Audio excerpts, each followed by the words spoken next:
the jet, knowing they have a jet. Yeah. And now they're on a private jet that the rich person's paying for. Yeah. And then they're like, how did I get roped into it? But the friendship doesn't continue past that. Yeah. It's like, so it's a good grip. I think she's got a tough road ahead when it comes to making friends with some of these influential women, like Reese Witherspoon, who was also at that event, because she's got to convince them that she's not the woman that the papers say she is. I don't know if it's just me, but have you ever noticed how Meghan and Harry always seem to pop up in the places only billionaires can afford, but somehow never seem to pay for any of it? It's almost funny at this point.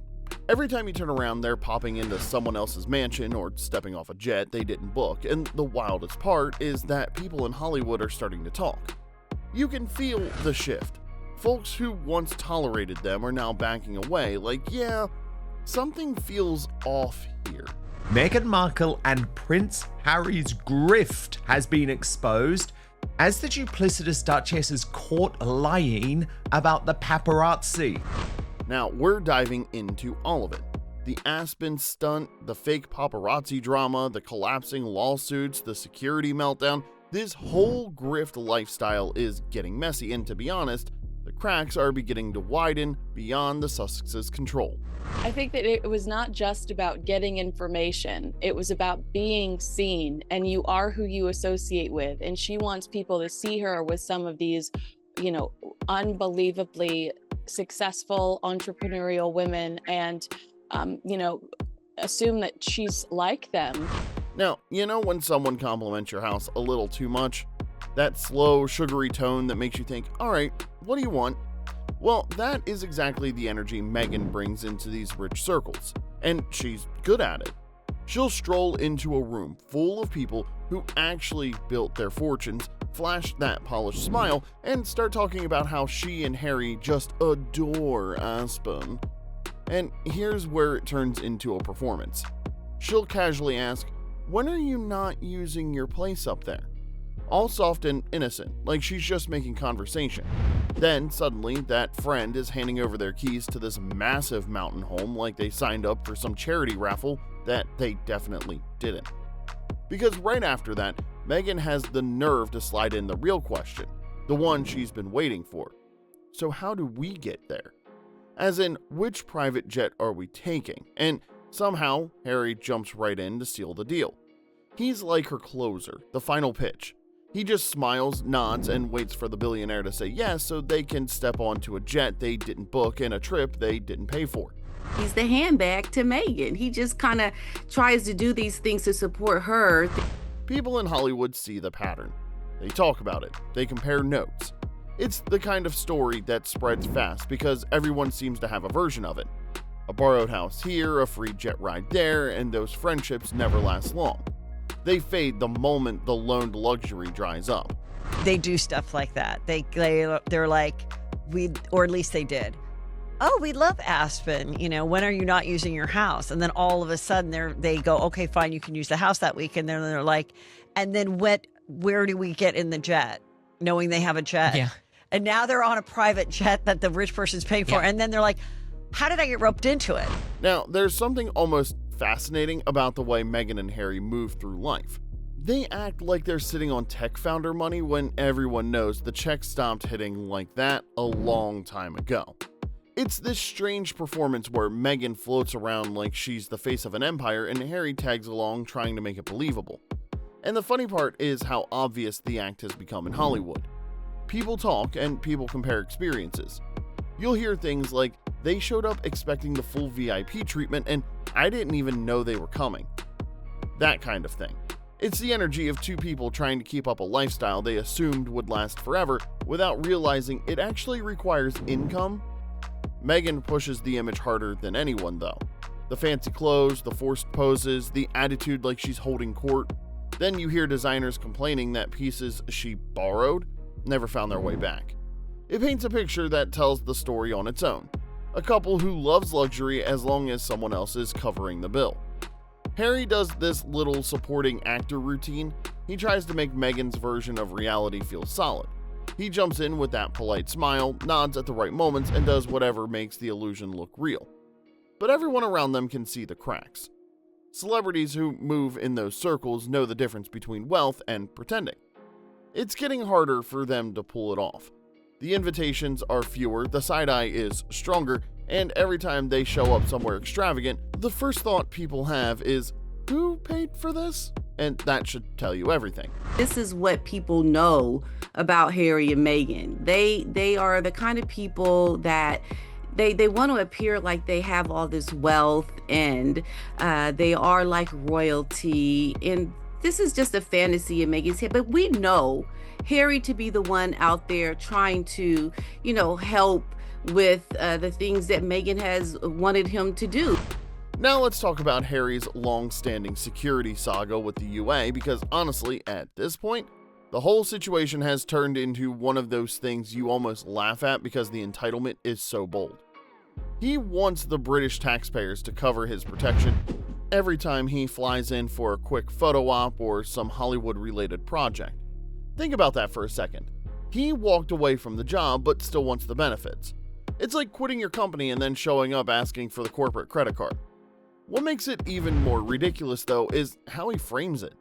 He tries to act like he's just being responsible, like security is something the public should supply out of loyalty. Meanwhile, regular celebrities go home all the time without demanding the government guard them like royalty. Adele steps off a plane and pays her own team. Ed Sheeran pays his. Even actual billionaires handle their own protection, but not Harry. He wants the royal budget without the royal work, and people in the UK aren't having it. The idea that taxpayers should fund the travel lifestyle of a man who built his entire brand around dragging the monarchy is beyond insulting, it's almost comedic. The bigger issue is what this exposes. He wants to live in California, do Netflix projects, and attend Hollywood events, and still enjoy royal perks on demand. That is the definition of trying to game the system. It fits right into the pattern Meghan and Harry keep showing. They want the power of the institution without the responsibility that comes with it. And the pushback he's getting isn't surprising. Folks are tired. The courts are tired. Even the palace seems a bit tired. Because everyone can see what's going on. Harry isn't fighting for safety, he's fighting for the status he walked away from. When the reality is Meghan's been given Meghan's been given the majority of opportunities she has today thanks to the person that she married, not necessarily because of a skill or because of any sort of creativity. Meghan is Prince Harry's wife today, and that's just... Now, while the security lawsuits feel like a pipe dream, Harry's suit against the Daily Mail is even more ridiculous. The situation is turning into the kind of drama even reality TV producers wouldn't touch.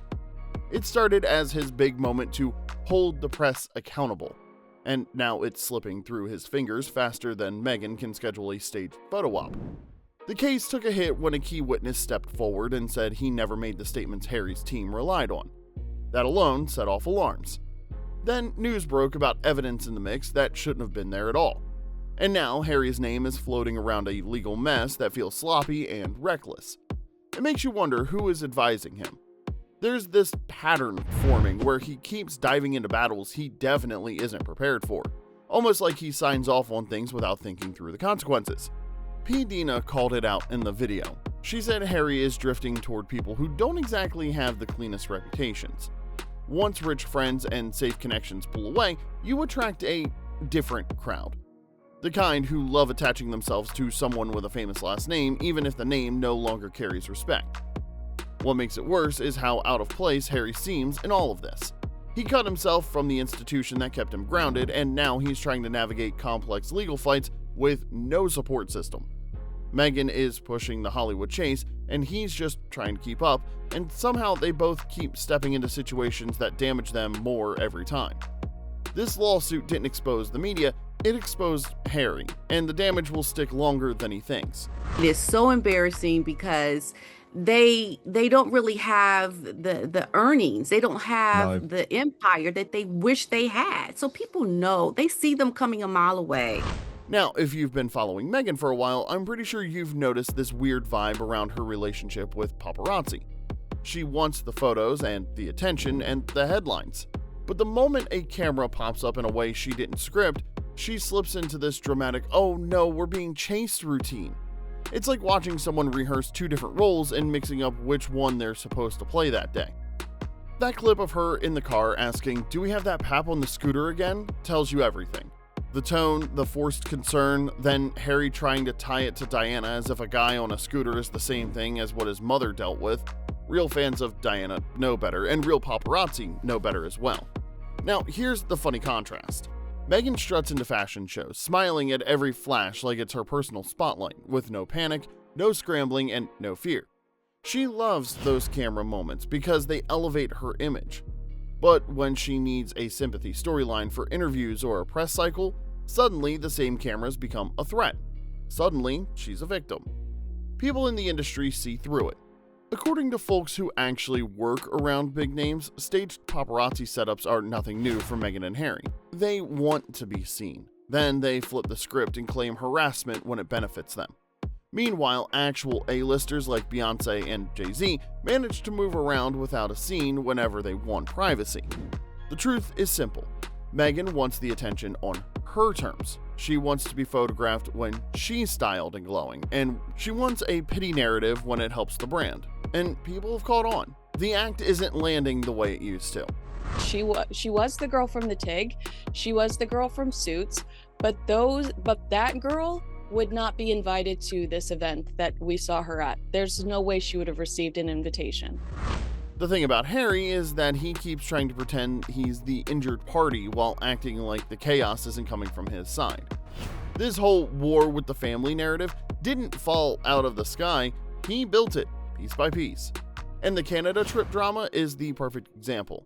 He told everyone he briefed the palace. Sounds neat and tidy, except both Buckingham and Kensington called that out immediately.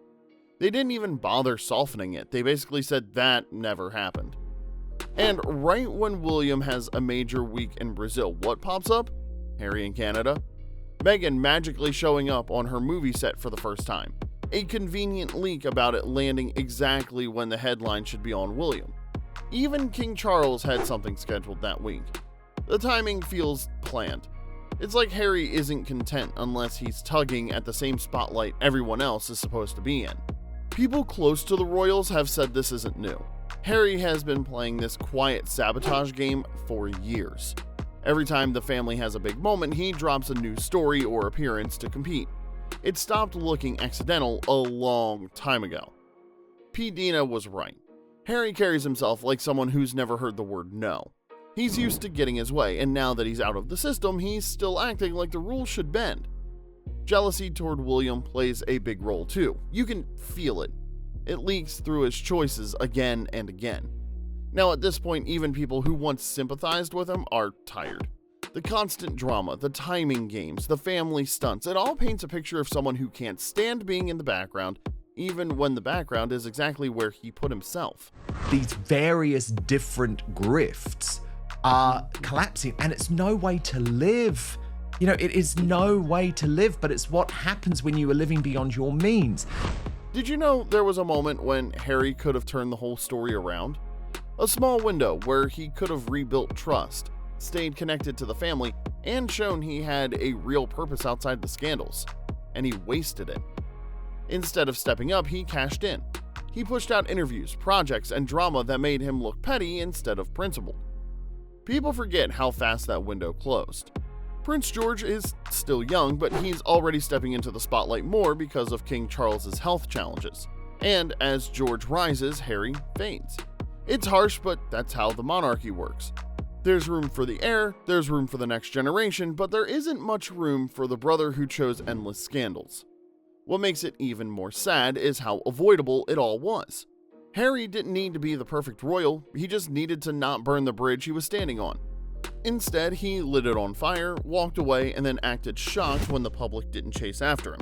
P. Dina said it plainly. Harry is in a freefall. He pushed away the people who understood how the system works, and now he's stuck trying to navigate fame with no anchor. Meghan is chasing Hollywood visibility, Harry is chasing relevance, and both are slipping away.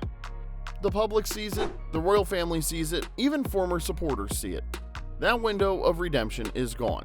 The narrative has settled, and Harry went from promising young royal to the man who sabotaged his own future, and the saddest part is he still doesn't see how final that fall really is. And we know the game. The one thing you can never accuse Meghan of being is naive and not understanding the PR situation. She knows the game, and for being there, it's a wonderful photo opportunity. At this point, Harry and Meghan aren't even surprising anyone. Every month, there's a new stunt, a new crisis, and a new attempt to grab attention that slips right through their fingers. You can feel how tired people are already. Hollywood is backing away, the royals are done entertaining the drama, and the public has moved on to the next chapter while they're still trying to revive the same storyline. But trust me, this saga isn't slowing down. They manage to create a fresh disaster every time they try to fix the last one, and we'll be right here talking about it because the tea is never ending with these two. Now, if you love this breakdown and want more of the mess, hit that like button and subscribe. You know we're going to keep following every twist this couple gives us.